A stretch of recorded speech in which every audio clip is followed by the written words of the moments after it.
शिमला नगर निगम चुनावों को लेकर नामांकन प्रक्रिया शुरू हो गई है। 13 अप्रैल को जहां किसी भी उम्मीदवार ने अपना नामांकन पत्र दाखिल नहीं किया, वहीं आज काफी तादाद में भाजपा के उम्मीदवार ढोल नगाड़ों के साथ अपना नामांकन पत्र दाखिल करने के लिए उपायुक्त कार्यालय पहुंचे। शिमला शहरी के अलावा ग्रामीण और कसुम्पटी विधानसभा क्षेत्र से भाजपा उम्मीदवार नामांकन भरने के लिए पहुंचे।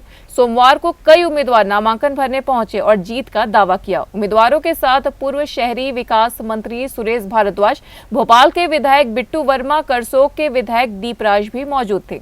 इस दौरान पूर्व मंत्री सुरेश भारद्वाज ने शिमला नगर निगम चुनाव जीतने का दावा किया। उन्होंने कहा कि पूर्व सरकार ने शिमला शहर में काफी विकास कार्य किए हैं। स्मार्ट सिटी के तहत शहर में ओवरब्रिज बनाने के साथ नालों को चैनलाइज करने और नई दुकानें बनाने के साथ ही शिमला शहर में पानी की समस्या को दूर करने के लिए कोल्ड डैम से पानी की परियोजना पर काम शुरू किया गया है।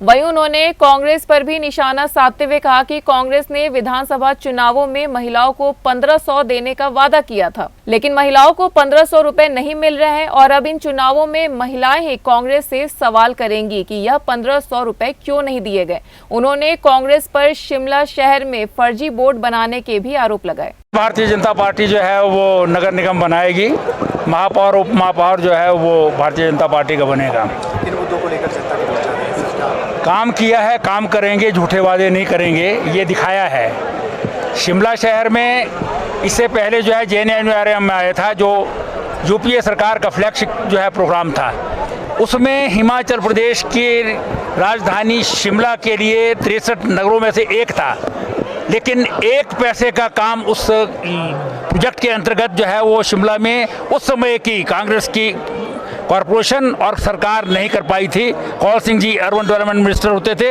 या उसके बाद जो है Sudhir Sharma ji urban development minister थे। भारतीय जनता पार्टी के सरकार में केंद्र में नरेंद्र मोदी जी प्रधानमंत्री बने, शिमला को स्मार्ट सिटी डिक्लेयर किया। हालांकि कांग्रेस की सरकार ने शिमला को इग्नोर करके धर्मशाला को जो है वो पहले स्मार्ट सिटी जो है घोषित किया, जबकि नंबरों के हिसाब से जो है वो शिमला ही उस वक्त जो है बननी चाहिए थी। लेकिन भारतीय जनता पार्टी की सरकार ने अमृत मिशन हिमाचल प्रदेश में शिमला और कुल्लू को दिया, जिसके अंतर्गत जो है वो अनेकों काम जो है शिमला में हुए।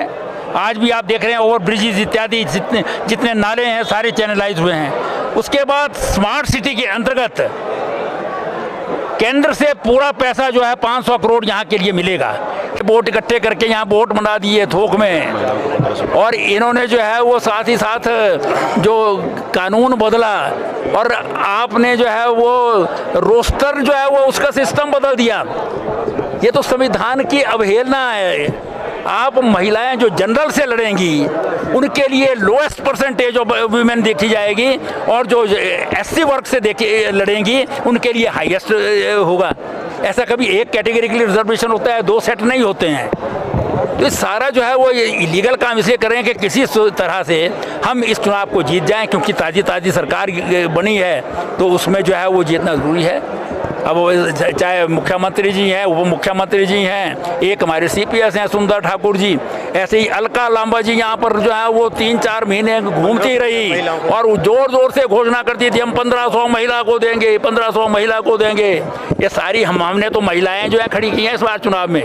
ये पूछेंगे सारे कांग्रेस के लोगों से कि भाई वो 1500 दो, हमारे को भी, हरे को 1500 देना है ना। सांगटी से भाजपा उम्मीदवार कमल ठाकुर ने कहा कि वह काफी लंबे समय से चुनावों को लेकर तैयारियों में जुटे थे और सांगटी की जनता उनके साथ है और इस बार फिर से भाजपा यहां से जीत दर्ज करेगी। उन्होंने कहा कि पूर्व की भाजपा सरकार और नगर निगम में शिमला के सभी वार्डों में काफी विकास कार्य किए गए हैं। उन्होंने भी कांग्रेस पर निशाना साधते हुए कहा कि विधानसभा चुनाव में कांग्रेस झूठ बोलकर सत्ता में आई है। महिलाओं को 1500 देने का वादा किया गया था, लेकिन 4 महीने बीत जाने के बाद भी महिलाओं को 1500 रुपए नहीं दिए जा रहे हैं, जिसके चलते महिलाओं में भी काफी रोष है और इन चुनावों में जनता कांग्रेस को जवाब देगी।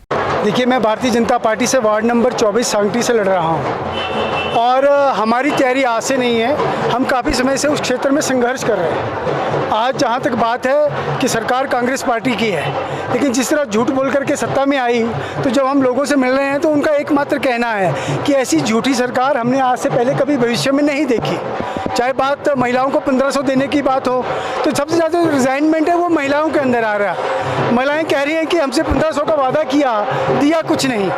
और जहां बिजली के रेट बढ़े और जहां पर जो है डीजल के दाम 3 रुपये सरकार ने आते ही बढ़ा दिए, तो लोगों में बहुत ज़्यादा रिजाइनमेंट है। वहीं विधानसभा चुनाव से पहले माकपा से भाजपा में शामिल हुई शैली ठाकुर को भाजपा ने समर हिल से चुनाव में उतारा है।